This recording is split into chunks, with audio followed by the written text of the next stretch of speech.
to change its mind on that one, at least for now. Let's talk, as we have done during the week, about Anzac Day, which is, of course, tomorrow. In fact, a couple of points. We'll come to Anzac Day because earlier on this week, I think it was Monday, I saw a social media post put up by Sarah Game, the One Nation MP in State Parliament in the Upper House, and Bev, who called in yesterday from Hampstead Gardens on this very issue about childhood dementia and how sad she was to find out about the story of the family with 3 children, all of whom the children have childhood dementia.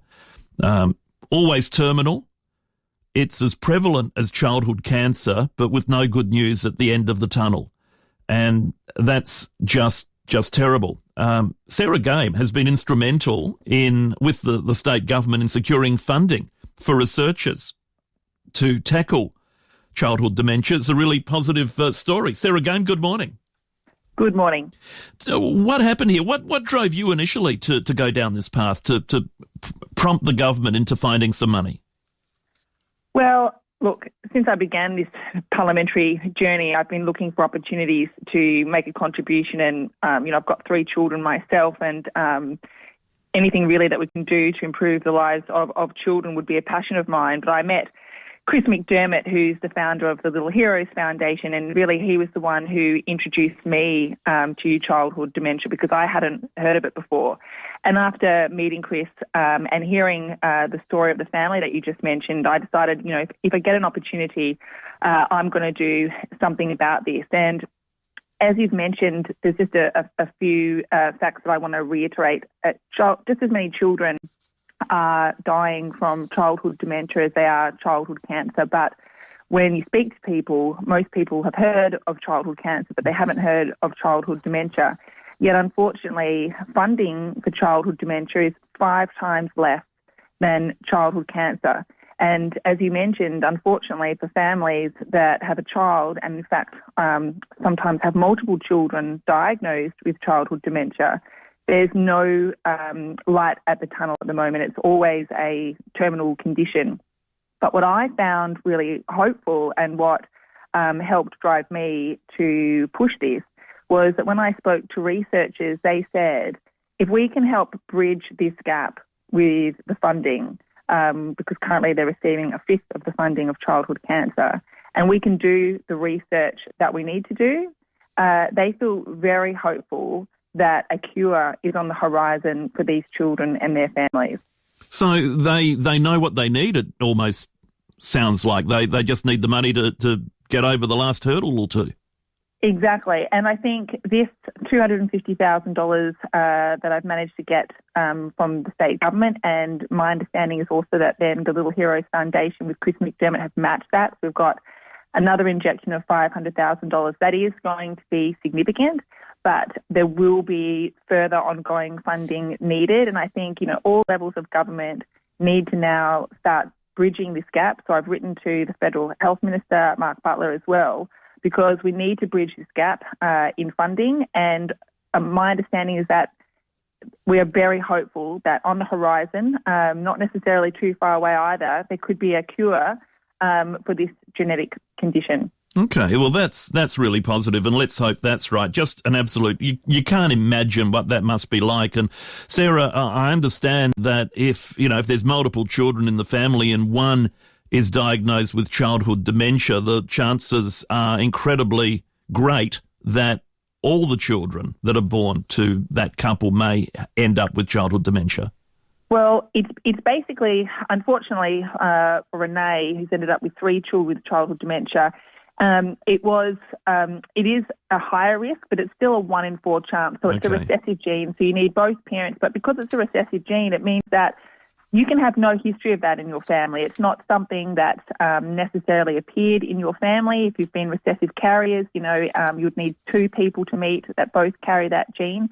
And so it can come as a great shock to people that they've managed to, unfortunately, pass this on to their children.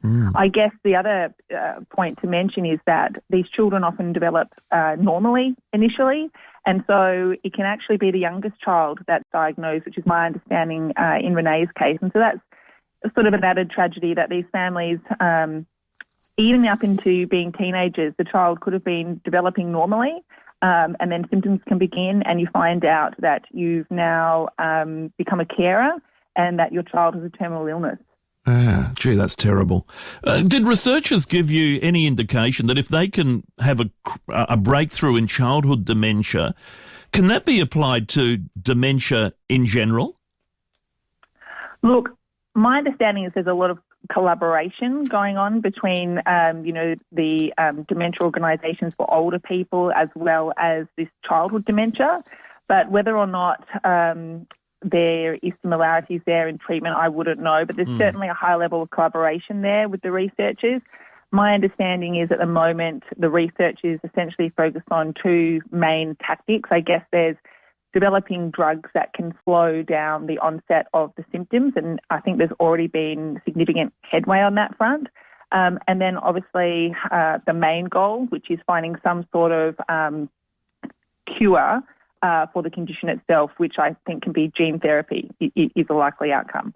All right. Well, fascinating to see where that goes, and well done on securing that money with the state government and pushing them into it, which is just fantastic.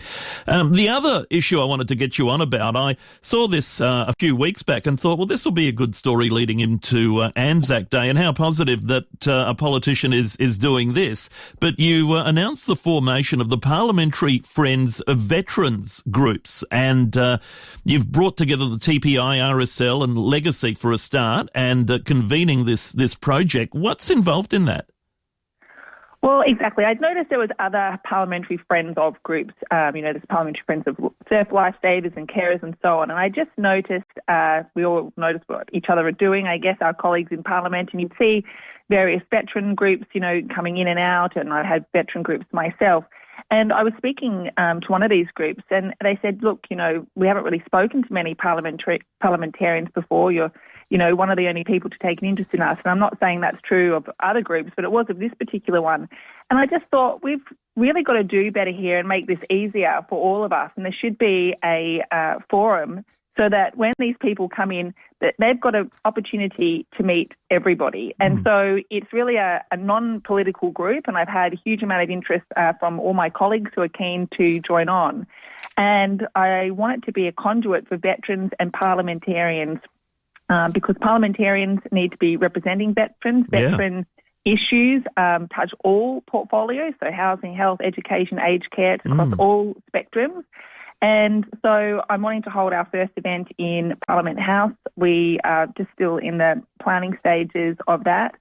I've obviously sought the support and will seek the continued guidance of the RSL Legacy and the Totally Permanently Incapacitated Association. But it will be inclusive of all veterans, and veteran groups will be welcome. Okay, and basically what, to hear their concerns, as you say, and advance the needs of veterans moving forward. Absolutely. I mean, veterans are the ones, they've fought for our freedoms and the country that we live in now, and they should be, in my opinion, feeling totally comfortable in Parliament House, and many of them haven't been to Parliament House, and not that all events will be in Parliament House, and they should feel they've got, free and easy access to all of the politicians that serve them. Absolutely. Well, what a good idea. Hope that goes well. And tomorrow, obviously, Anzac Day. I'm sure you'll be out commemorating somewhere, Sarah. But absolutely. It's a day for that. Look, well done on that too. It's a great initiative, and hopefully that has some positive results moving forward. Thank you for your time this morning. Thank you so much. Sarah Game, One Nation Upper House MP here in State Parliament. Got to say, pretty drabby behind the walls of State Parliament. Once you get into the corridors, it's an old building. Not much to see, really. But, okay, for those that haven't been in, well, I suppose there's certainly the chambers there. The best part of it, I guess. 8223 0000 is the number. It is 8 minutes to 11 o'clock on FiveAA. Back with your calls, texts.